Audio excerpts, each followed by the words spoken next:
Chow! With the rear door open, remove the cover for the inner door panel and remove the 2 Phillips head screws. Remove the 2 Phillips head screws behind the door panel arm. Remove the speaker cover and speaker.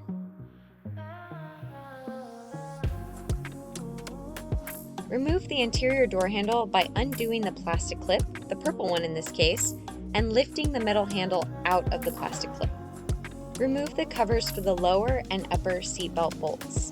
The upper one you pinch together to remove.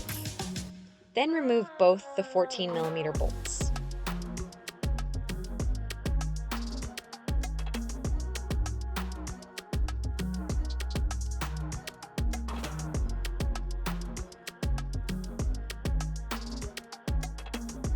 Loosen the weather stripping around the door panel.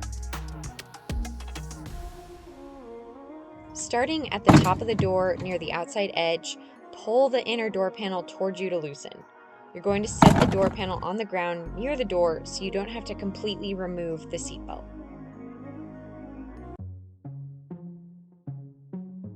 Place the inner door panel back into place and push until the clips click. Push the weather stripping back into place. Replace the seatbelt. Both the upper and lower 14mm bolts are torqued to 24 foot-pounds. Put both the covers back on.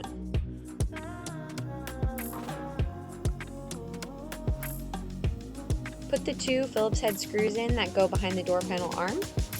Put the speaker back in and the speaker cover. And put the inner door handle back on.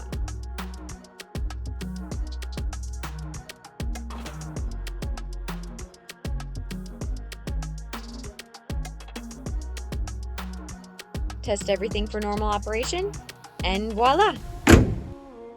Thank you so much for watching. If you found this video helpful, please like, comment, and subscribe below so we can help other people find this video. I offer automotive education and consulting, so if you need help completing this job, my contact information is in the description below.